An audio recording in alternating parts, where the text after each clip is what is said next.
Hello, everyone. Hey. Good morning to you. Good morning Good to you. morning. My grandma used to sing me a song. Is that right? Yes. And when I room with Danielle, I sing the song to her every morning. Aw. And it goes like this. Thank you. Thank you. I needed my light. Oh, what a beautiful morning. Oh, what a beautiful day. I have a feeling it's all right, that everything's going my way. There you go. That's awesome. Yay. That one's for you, Danielle. She is also our hypnotherapy student. She is a student. Very excited. Yes. Good morning. Say hello to us. Good morning. Say hello to us. Hello to us. If you're watching the replay, say hello to us. We want to see you. Todd, how are you? Pretty good. Are you? Yeah. Yeah. Yeah, I'm doing all right. Yeah. Yeah. Better and better every day in every way. Good. Yeah. Yeah.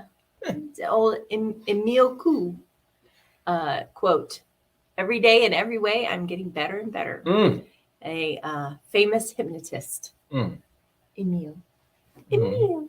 That's so nice.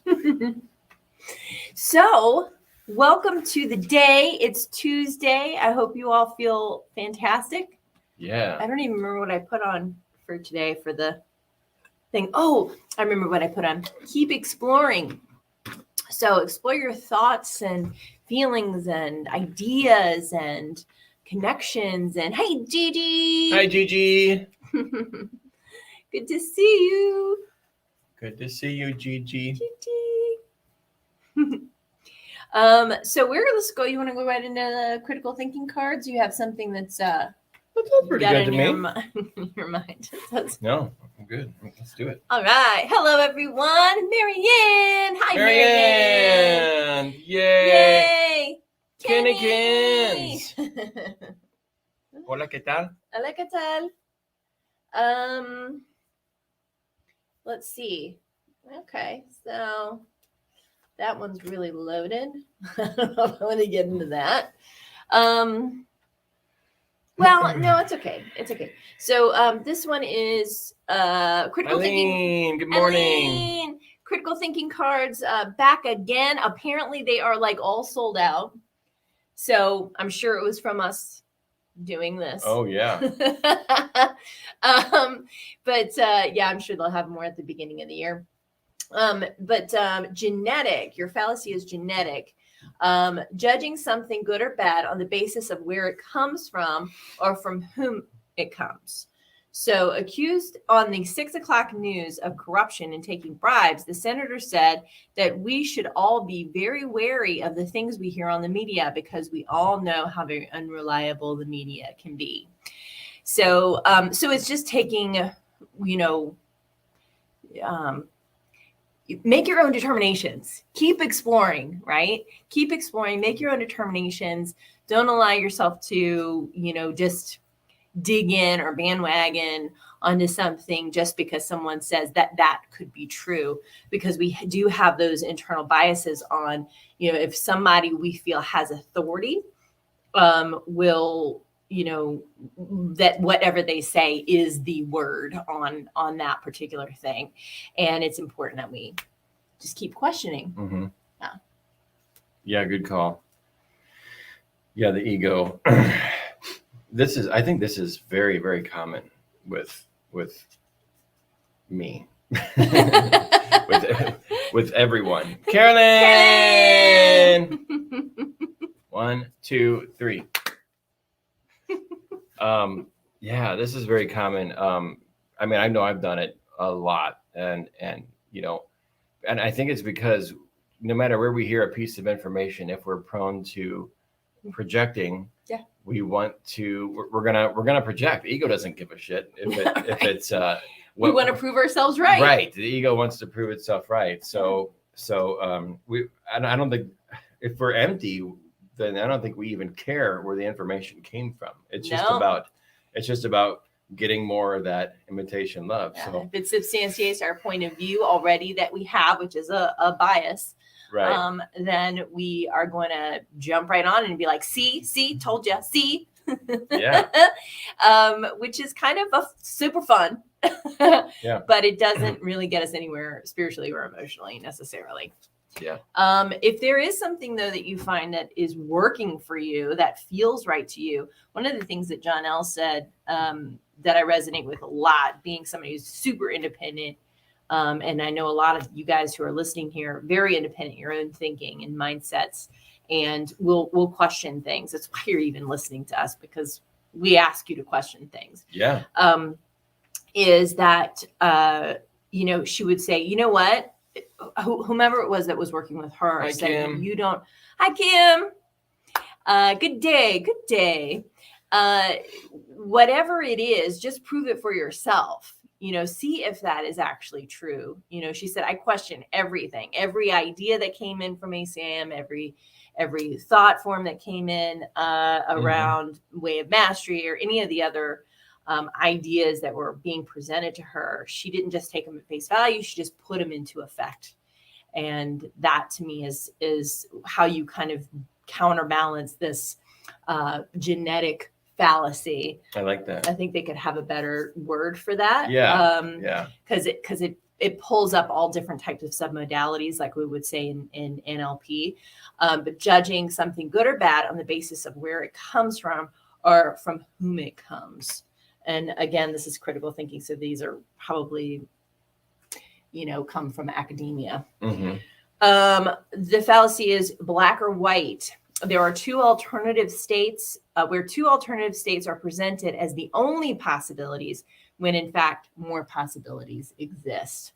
Whilst relying support for his plan to fundamentally undermine citizens' rights, the supreme leader told the people they were either on his side or on the side of the enemy. So we want to, take a look at where we have all or none thinking, or, having people we talked about, just somebody that has authority and saying, oh, their way is the way. Whenever I would catch a whiff of that off of any kind of guruized person, I would say, like nothing could make me run faster the other direction. Like somebody saying, this is the way. I'd be like, I've stopped listening now. So yeah, you're either with us or you're against us. And yeah, I've fallen victim to black or white thinking a lot, because I can historically I could be very polarizing. I think it's my Enneagram. But at any rate, I've grown out of that a lot thanks to the Presence Process and Course in Miracles specifically. But I can say about the black and white thing that, their ego is in a certain state of behavior to even say that you're either with me or against me, and I think that's, I don't know, maybe that's the fight or flight mechanism. Maybe that's talking about where they're coming from. Are they coming from the, the reptile brain, or which is the limbic system? Which is the limbic system, of course. Or are they coming from some other place? I mean, when we're in an open state of mind, we don't need things to be. We don't need to control things. Right. So if the ego's in an attacking behavior when it's controlling anything, if it's trying to take any choice away whatsoever, then that's why this was like me, because I used to be very controlling, and and if we're in those controlling behaviors, we are in attacking behaviors. If we're taking people's choice away and forcing people into one perspective or the other, is clearly taking their choice away, and thus an attacking behavior. Yes, for sure. Let's see. Kind of get a lot of that in different forms, denominations of Christianity. Yeah. Sure. Yeah. Black or white thinking there for sure in certain situations. And so it's just good to keep on questioning. It's also the ego. Jenica, good morning. Morning. It's also the ego saying that, if it's polarizing things or controlling like that, it's also saying, it's advertising that it's threatened. You know, Yeah. I need to be this way and you need to be that way. Yeah. And you need to let me know if you're this way or that way, or so I can love you. Because look at it this way: if you're with Accept me, you. if you're with me, then okay, good. I still might control you. But if you're against me, what is that going to mean? Right. What's that going to mean? What is that ego going to do next if you say you're against me? Attack, run, dismiss. Yeah. Yeah. So it's already in behavior to even put the option on the table. That's true. I just wanted to follow that through. That's all the way. Good job, Zancy. So when it comes to black and white thinking and the ideas that I'm sharing about this, you're either with me or against me. Yes, Kim. Yes. Going against the actual words of Jesus. You know, that is a big one. You know, that's a big topic. Yeah. LOL. Good one, Todd. So, all right. What else we got here? Loaded question. Ooh, this one might be good. Asking a question that has an assumption built into it, so it can't be answered without appearing guilty. Do you want to take that? Loaded question. Asking a question that has an assumption built into it so that it can't be answered without appearing guilty. Grace and Helen were both romantically interested in Brad. One day, with Brad sitting within earshot, Grace asked in an inquisitive tone whether Helen was having any problems with a fungal infection. What is that? Wow. Oh, I get it. I get it. That took me a minute. I was like, huh? So was she trying to sabotage yeah, her friend in front of Brad? Yeah, she was trying to sabotage. You see this a lot on the Golden Girls, actually, if you watch that show. Or in high school teen movies. You know? Right. It's really, childish type of undermining kind of thing. You know, it could also be like, if you were to think about like the courtroom drama type of deal, you know, like, you know, so you murdered them or you didn't, you know, or whatever. I'm sure I could. So you're saying this then, huh? And it's like, that happens all the time. No, it's not what I said. That goes along with the straw man. So it's if it's this, then it can't be that. And yeah, it's like, no, it's everything's turned into binary to be weaponized to meet someone's end, you know, means to their end. So this brings up a really good point. So what do we do when some people are using these kinds of like tactics against us?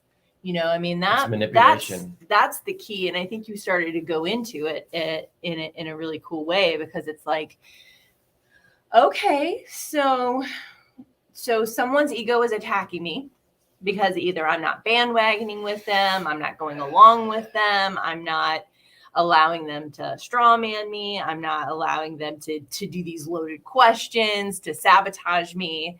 What do we do then? Todd? What do we do if someone's in behavior against you? Yeah. You don't have to do anything. Walk away. Yeah. What if it's somebody that matter, like you, either a family member or a friend or somebody that you've known for a really long time? What do you do? If they're clearly in behavior and I don't want to take them on, I might just excuse myself and say, I'll be back in a few minutes. Yeah. You know, there's no need. If someone's clearly drowning, there's absolutely no need to engage it, because you're already on the field of death if they're drowning. So all productive communication stops if that's the case, according to real love. So it's not a power move. It's just, I would love, you know, you could say it as nice as you want. I would love to keep chatting with you, but I need to excuse myself for a few minutes. I'll be back. That also sends a message to their ego. In their childhood psychology too, a very healthy message. It says this isn't productive. So once you stop throwing your tantrum, then maybe we'll talk. Right. But you don't have to. You don't have to say once you stop. You're not saying that or applying it, but you're that's attack back. You're most loving thing you can do at minimum in any situation, if someone is really in horrible behavior, is to not go into behavior yourself. You know, like if they're going to weaponize everything you're going to say, I mean, there's no point in having a conversation. You know, I mean, ask yourself why you're still in it. If that's the case, you know, what are you getting out of it? If that's the case. Yeah. You know, and it doesn't have to be like super apparent. No. You know, they don't have to be like really loud in your face telling you. It can be very subtle. Oh, it can be subtle. Often it is. I mean, you know, a lot of times it's passive aggressive, you know, a lot of, or microaggressions or little digs to test people, right? Things like that, because that's very common. Yeah. It's very common. It's veiled. Yeah. Yeah. But you don't have to put up with it. And you don't have to go into behavior, and you don't have to fight it yourself. You can just excuse yourself or change the topic, redirect, you know, there's all kinds of things. But look for, you know, Jonelle would say, listen for your reactions. Look at, does this matter to you? You know, how is it affecting you emotionally? You know, if you're feeling an emotion, what did I write down today? Emotion is proof of judgment. Emotion is proof of judgment. So so use your family members or whomever to figure out what you have on it. You know, sometimes you don't know what you have on something until you get around something familiar or something that has some ties to earlier psychology in your head, and then find out how you're reacting to it. You know, do I feel like I have to defend myself? Do I feel like I have to be seen in order to be lovable? You know, those are examples of maybe why you might feel drawn to engage, to stay in that conversation, to engage in it, and to whatever, just defend yourself, kind of thing. Whether it's no matter what the condition, and it can be seductive to do that, you know, but you're going to be. I think the only reason someone would do that is if they're needing to get something out of it, you know. And I think of times when that's happened to me, and I think if I've been in those situations before, and if I'm needing to respond in a certain way, it's because I wanted that person's love and approval. And the more you hate someone, the more you think you have a reaction to something somebody's saying, the more you're hooked into their love and approval, actually. But it's almost like you can't even admit it to yourself because you're resisting them so much. But the proof is there. You have something on it.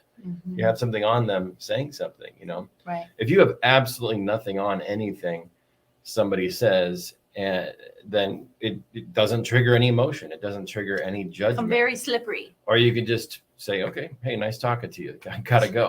Yeah. And that's it. Yeah. But that's not often the case with people we've known a lot longer. So those present more classrooms for us to drill down on our egos. I find that I am a lot more reactive when I'm empty. And I'm gonna agree with that. Yeah, and something engages in something is happening in my life where I'm kind of being forced to be in a situation that it's not easy to walk away from. And so what I found is just doing the best to be quiet, and walking away is a good one. But if you can't walk away, just being quiet, you know. And some people say, oh, well, are you playing the silent treatment or something? It's like, no, I just really don't want to hurt you by the thing that I'm feeling or thinking or experiencing, because you are just an outward expression of my own energy. So whatever I've got going on, I need to go and get full. I need to fill my tank. I need to fill my energetic tank. And that's all I can do, you know. And and it does become difficult sometimes, you know. The more that I've worked on things, the more I'm aware when I'm empty. And in some cases I've been more reactionary in different ways. And so it's just learning to kind of forgive myself and, you know, move on, let go, and trust that whatever has happened is perfect for everyone involved, even if it doesn't feel good at the time. So agreed. Yeah. Yeah. Yeah. Go get full. exercising choice is your way out of victimhood. Mm-hmm. And, some of the reasons we might not be exercising choice and staying in victimhood is if we feel like we are stuck in that situation, if we feel like we have to defend, or we have to attack, or we have to prove ourselves right, or what have you. And then we're just hooked right into the ego. We're feeding that person's ego with whatever they're getting from it too. And then, things escalate from there kind of thing. Yeah. But self-care and self-love is stepping away if it means unhooking, and just like Janelle has said many times, it really depends on you. Like Kim says, confront or just walk away and cut cords. Cut cords might be a little drastic if that's implying like ending the relationship. But confront or walk away, it's going to depend on you, honestly. If you are the kind of person who runs, then going hard against the grain might be staying and facing it. If you talk too much, or if you talk a lot normally, or you feel so inclined to defend yourself, maybe shut up, go against the grain. So it's really an inside job with your own ego. If you cling, don't cling. If you run, don't run. If you attack, don't attack. If you're silent, say something. If you normally get quiet in those situations, say something. So it's really about going hard against the grain with your own ego, challenging yourself to not give in to its cons, its games of whatever it is, attacking, lying, clinging, running, acting like a victim. And Kim might also mean they're cutting cords energetically. Sure. Because she's a spiritual person, Okay. Energetically spiritual person, Yeah. like I am. Go for it. And what I've done is, if I've had a conflict with somebody, I'll do my process, which is, I'll just briefly go through it really quick. So basically, I go into a meditative state. I go into a hypnotic state. I go and meet that person in a beautiful place with a gorgeous gazebo, and I sit across from them. And then I ask, Spirit to show me the negative cords that are pulling us back and forth from each other, and those kinds of things. And then I ask my subconscious mind to give me the perfect cutting instrument to cut those cords. And then I take all of the cords from both them and from me, and I just burn them up.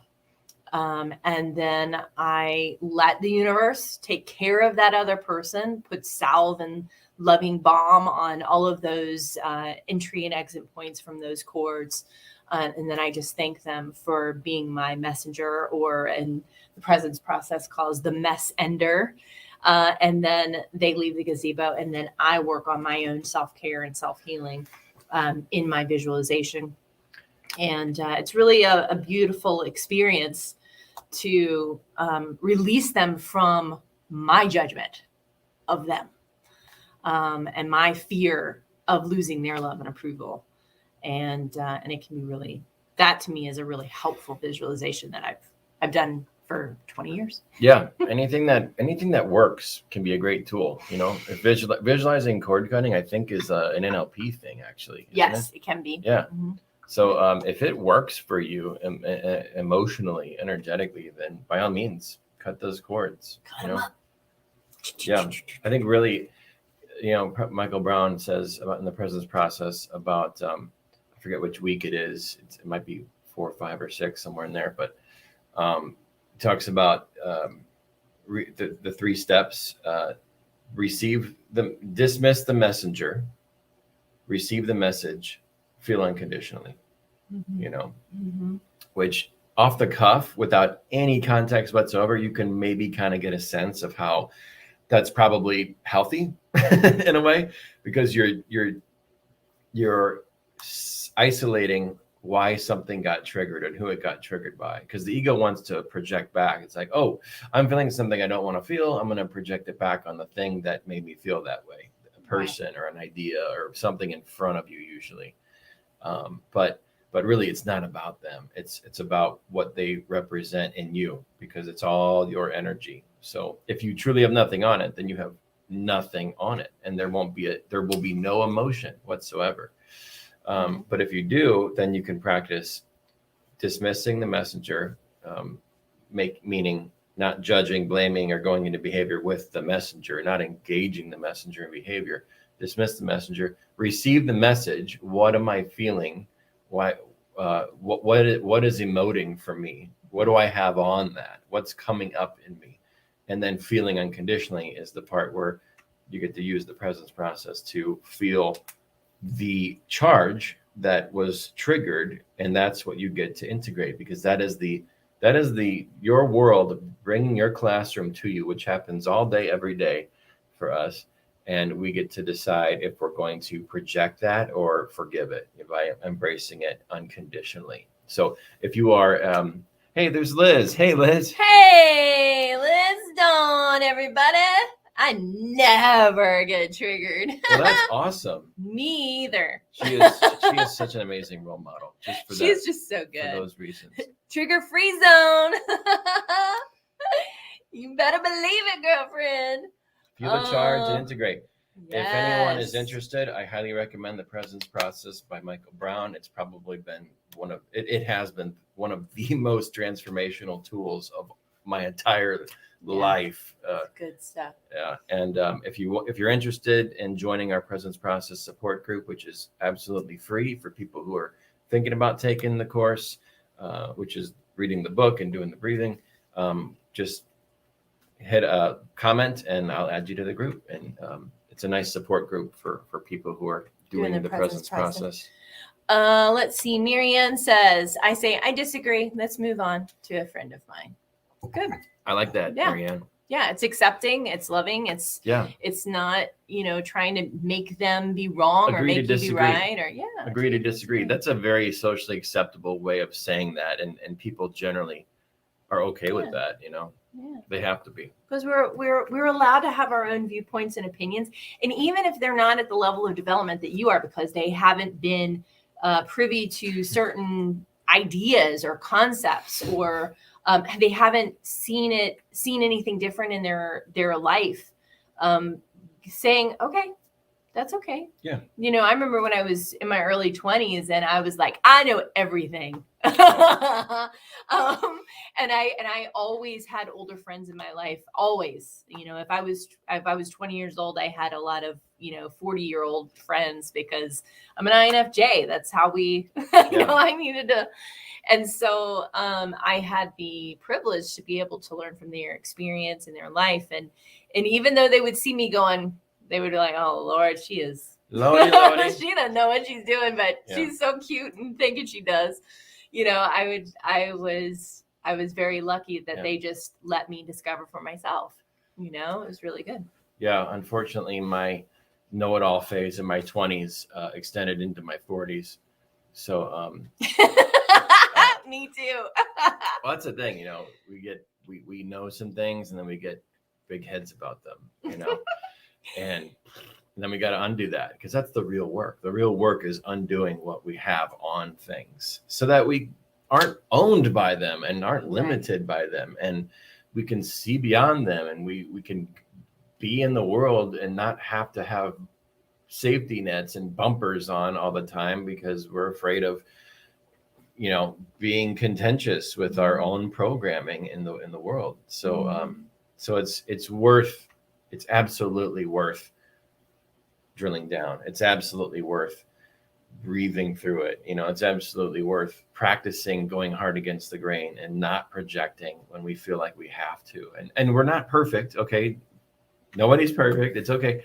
It's not about not having any ego. It's about recognizing when it's operating and making new choices. That's the name of the game, for sure. And over time, the charge will diminish, and you will start to feel a new sense of freedom emerging. And that feels good. That feels good, because you're getting free from stuff. The presence process has been huge for me in that regard. Mm-hmm. Feels a lot better. And it's like, wow, I've had challenges with XYZ all my life, and it is starting to go away. And that is a miracle. It is a miracle. Yeah. Marianne, she wants to be added to the presence process. We'll do, Marianne. We'll do that. We'll add you to the group. Liz is just laughing because laughing is good. Yes. Oh, mess ender. Yes. Messenger. I was thinking about that the other day. I was thinking about, don't shoot the messenger. And that's true. Like every experience that we don't shoot the have messenger. is only for our growth, even though that messenger Yeah. can be real messy. Messy Absolutely. sometimes, for sure. Patricia is saying, yes, add me to the presence process. We'll do, awesome. Patricia. We will do that. Yeah, it's Totes my goat. Yeah, you said, what'd you just say? What was the line you just said? It was don't shoot the messenger. Yes, Yeah. yes. And that's very, very good. That's very, very good. That's on point. Yeah. It means don't project your behaviors at me. I'm just communicating something. Yeah. And it may not feel good, and it may not look good, and it may be in some cases violent. But they are coming in to show you something about where you are. My personal example is when I was my ex-fiance beat me up, and he was my mess ender, because in that moment of state of unconsciousness and shock and in and out of awareness, I realized what I wanted in this life. And so he was my greatest mess ender, but it took me a long time, several years, before I could even begin to see the gift that he gave me in that moment. It would have been way longer if he hadn't have done that. And I think I was his mess ender too, because we came together in this explosion of experience, and he could have seen me as just as bad as him, taking him to the edge of his mental faculties to cause him to go over that precipice of anger and pain and fear and all those things. So, we don't know what people are here to do for us. And if we can take it from that perspective, it can really be powerful, really powerful. Yeah, we don't know who's supposed to be in our lives, and at any time, but we tend to want to control that. And early on, I can attest also that the bumps and fills, or the corrections, are a little bit more clunky earlier on. Like they're a little bit more obvious collisions that help you kind of redirect, and they're also gifts. Remember, it was all events are neutral according to course. So it's not about what's happening. It's about what is it doing for you that's allowing you to. And it's really hard to see it if you're in the throes of ego at the time. But usually, hindsight's 20/20. The more we get out of our ego, the more quickly we can see how something is serving us, especially if we're practicing detaching from it, from those behaviors on a regular basis. And it may be years before we see why something happens, and it's not even necessary to see why something happened that way. But generally, I think we garner a sense of, what, that was hard, but it may have been good for me. Absolutely. It may have helped me. I might have. It could have been worse, kind of thing, Yes. And I think that's a good way to look at things, because you wouldn't be here where you are unless you were allowing your life to serve you exactly as you need it to. Yeah. Yeah. So it could be worse. And look at the bright side. Those are great statements to use, because you're redirecting yourself to a better place. Yeah. Losing the charge, feeling freedom, not perfect. Good stuff. That's right. Doesn't have to be perfect. You don't have to do it right. I think that's one of the pitfalls that several people fall into when they are starting to do the work for themselves. Is I got to do it right. I got to say it right. I got to be perfect. And it's like, nope, we're just learning. We're just learning. It's messy work. It is messy work. It's messy work. It may sound polished and quite great, actually, as it comes out of my mouth as I say these things. But no, it's a lot of mess. For what I've learned, a lot of mess came before hearing, understanding these things like I do, and not having a charge on what I don't have a charge on anymore. A lot of diapers. I went through a lot of diapers. They say when you're doing the throes of the ego work, and you're in the trenches of doing the real love work, or you're doing the presence process, and your ego's rearing its ugly head, and you got to breathe through it. You know, Yeah. that's doing the work. That's being in your diapers, they say, you know, Yeah. which means you're in your back seat in your Myers-Briggs, and you're in those child Tapes, parent tapes, child programming, and it really feels like you're there, and it really feels like you don't have your adult brain and adult faculties, Yeah. like we do now, which is how we want to have them. You know, we want to have composure and be polished and dignity. Yeah, but the name of the game is allowing those unhealed things to be integrated, and that means allowing them to be felt, and then doing it in the most efficient way possible, which to me is breathing. Mm-hmm. And you know, there are a lot of tools out there, a lot of great systems, tools, teachers. You know, do whatever you're drawn to. For me, Course, Real Love, Presence Process were some of my most impactful tools for me. So, Eileen, it feels unzipped and so vulnerable. I mean, listen, if I could even describe the amount of snot that has come out of my face and tears like and t-shirt. Screaming and throwing things. One time I threw a taco against the wall, and it was very satisfying. I have had to catch so many things that she has thrown. Oh, man. Oh, God. What? I could be a professional baseball player at this point. Now it's just he sees me going through something, he pulls out his catcher's mitt. Yeah. Face mask down. Full body gear on. Let's do this.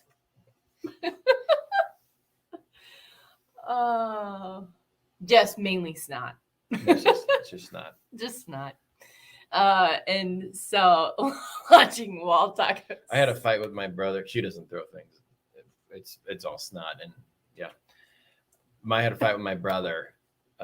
This is in my teenage years, and we were both in high school, living at home, and I don't know. We just had a fight, and we threw what we had at the time, and we didn't really get into fights or throw things or anything like that. But this was and we were eating. So I think we had Velveeta, which is just the wrong thing to have because it's kind of not solid. And we were just chucking Velveeta at each other as hard as possible. And when that stuff hit the wall and the wallpaper, it was just like a liquid. And I remember being on a ladder trying to get this Velveeta off the wall because Mom was like, "What is that? What is that on the wall?" And I don't know. I don't even think I could get it out actually because it was kind of porous. You know, the wallpaper was kind of had lines in it. But it was fun. It ended with a lot of laughs. Did I ever tell you that story? No? Yeah. So if you're going to fight, don't use Velveeta. You know, think ahead of time. What kind of cheeses should you have on hand? You know, I mean, you don't want to hurt people. Not hard white cheese, but like. No Parmesan. Probably not Brie. Probably not Brie. Brie has something on Velveeta. Don't fight with Brie. I've been to the edge of cheese hell with Velveeta, and I've stood on the edge and I've looked over and I said, "This is it. I can't take another step." And then I heard about Brie, and then it was like, no. I've been here before. I've got some PTSD around cheese, and no, I don't know. I don't know what would happen with Brie, and I think. No. No, she's not even gonna I can't even talk about it. It's too painful. Big trouble. Marianne, fear not the snot. At least it wasn't Limburger. Eileen. Yeah. Ooh. Can you imagine? Ugh. That smell would never come out. Oh no, head cheese. Ooh. I wonder if that would smell. Man, I'm telling you, we're nacho cheese, baby. Nacho cheese. That would be oh my gosh. That would be a mess. I have to figure out how to throw that. You maybe need a spoon. I think I need to re-describe this video as all about cheese.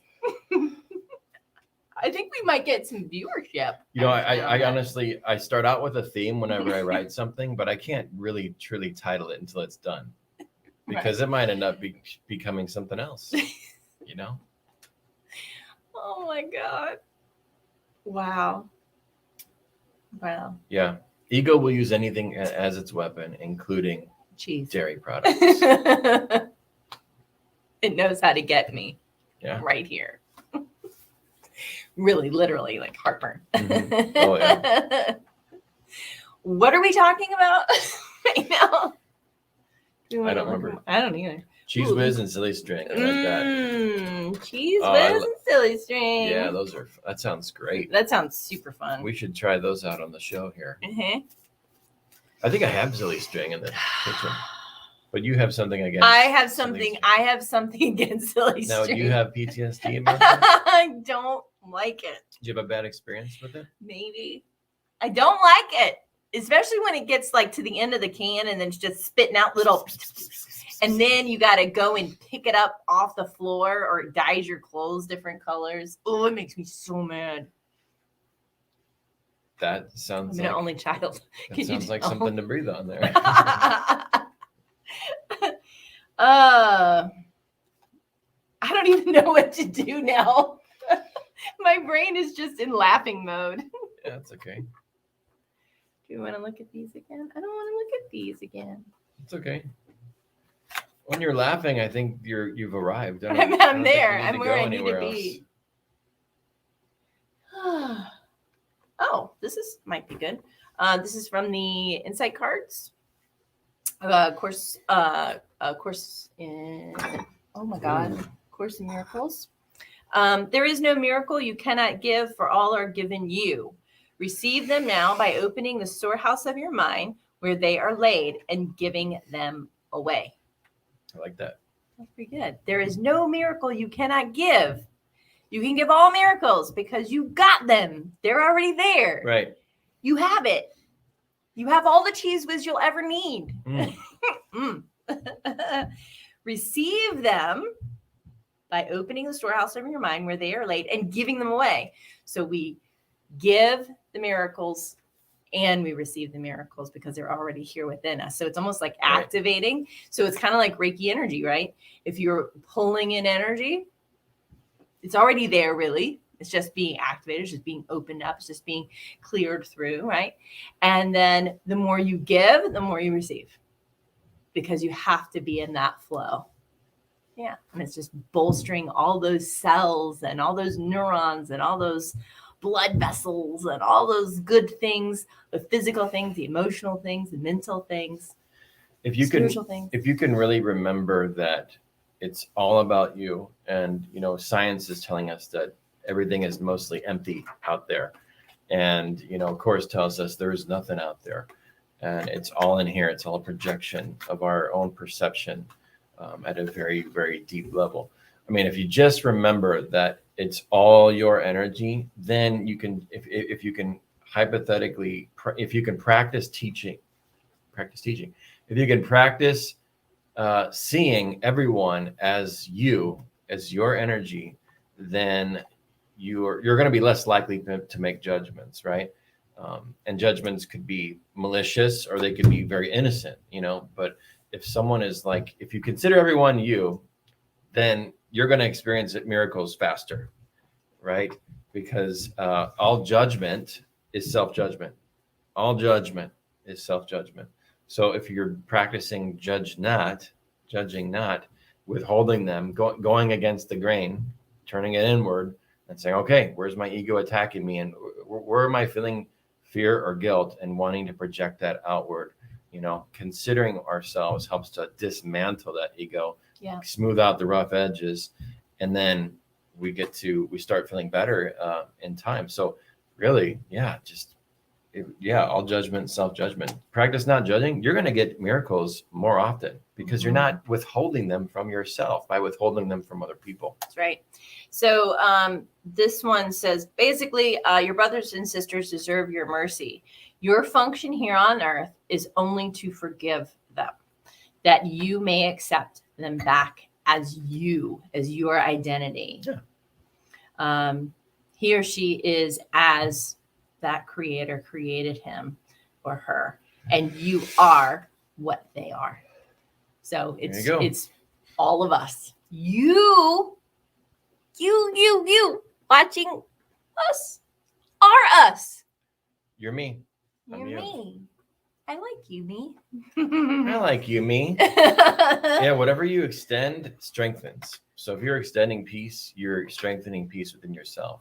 Yes. If you're extending judgment, if you're projecting judgment, you're strengthening judgment in yourself. You're going to see more things to judge. And the ego is going to bless that, because anger is ego's blessing. And I know I have had plenty of ego's blessing.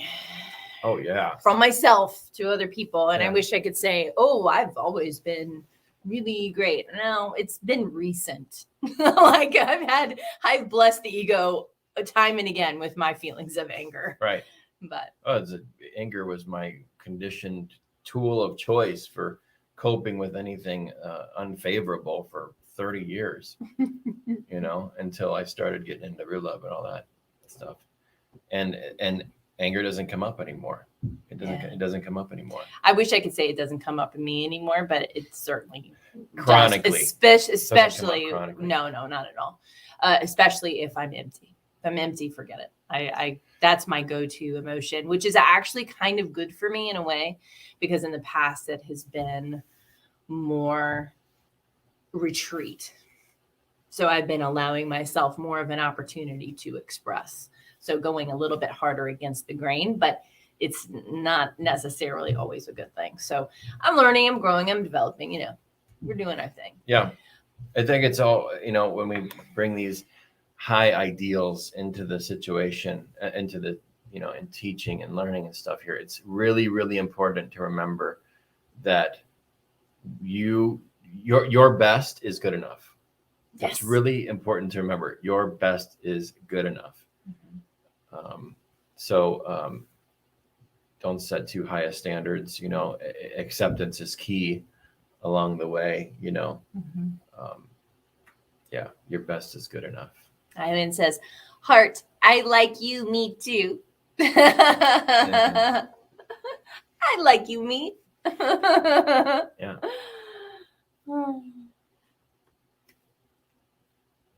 Anything else? Do you feel complete? Sure. I feel complete. Yeah. Do you guys feel complete? How do you feel out there? You feel good? Are you doing your best? Anybody feel drawn to go grocery shopping for cheese? Cheese and crackers? Cheese? Silly string? Oh, that is how hypnosis works. Dollar Tree might have silly string. I think so. Then we're going to play it outside, and we got to clean up every bit so birds don't eat it. And I got to wear old clothes I don't like. There's a lot of things that have to be involved in the silly string movement that I don't know if I'm fully prepared for. Didn't the silly string movement start in the 60s? I think it did. Let's bandwagon on the silly string movement. Oh, Eileen says complete. Patricia is complete. Probably a good idea to mention Saturday. Oh, Saturday. So if you guys are at all interested in becoming a clinical hypnotherapist, you want to step into your greatness of awesomeness, to work with clients, to make a difference in their lives, please join us on Saturday. We have a free Q&A Zoom call. I will answer all your questions. Todd will be there. It's going to be at 10 a.m. Mountain Standard Time. And I will put the link out here on these different posts, and just click join event, and it will take you to the sign up. I forgot to mention that hypnotherapy has been a massively helpful tool for my development also. Yes, hypnotherapy isn't about just hypnotizing you to do things. That's the popular belief, but that's like the entertainment stuff, and it's not the same as hypnotherapy in an office where you're working with clients. Not clinical hypnosis, yeah. Right, clinical hypnosis. Really, clinical hypnosis is for bringing up those emotional, those program patterns and smoothing them out and resolving them over time. So it's similar to presence process, real love, things like that. And doing hypnosis on yourself, whether it's recording yourself and then playing it back for yourself to hear, or doing it for other people, or have other people doing it for you. It is a extremely powerful tool for transformation. And it's a great skill set to have in your toolbox to achieve deeper, more profound transformation at a very real psychological level. This is not a white magic modality. It is a very much a let's do some work, and it's proven to be very effective compared to a lot of therapies. Yes, absolutely. I just popped up here, hypnotherapyschool.net. If you already know you're interested, go ahead and fill out our enrollment application. Our next training is going to be on January 28th through the 30th. But you will want to get to some of the modules beforehand to make sure that you know what we're going to be talking about on that weekend. And also too, we do have an application process. So we will want to do an interview with you to make sure this is the right fit for you. And it's something that will work well with the things that you're already doing. And if it's something you're brand new at, we want to make sure that you know what it's all involved and all that kind of stuff. So fill out the application for the enrollment if you're ready for that. Otherwise, we can see you on Saturday at 10 a.m. And again, I will put that link out there pretty much everywhere. So I'll do the event link. And then I might also just put up the Calendly link as well. All right, guys, thank you so much for joining us. We will see you again tomorrow. And for our hypnosis students that are already enrolled, we're going to see you tonight at 5 p.m. Mountain Standard Time for our special private Q&A to make sure we get all of your questions answered as well. Check us out, hypnotherapyschool.net. We would love to teach you to bring yourself into awesome greatness. Yeah. All right. Take care, guys. See you tomorrow.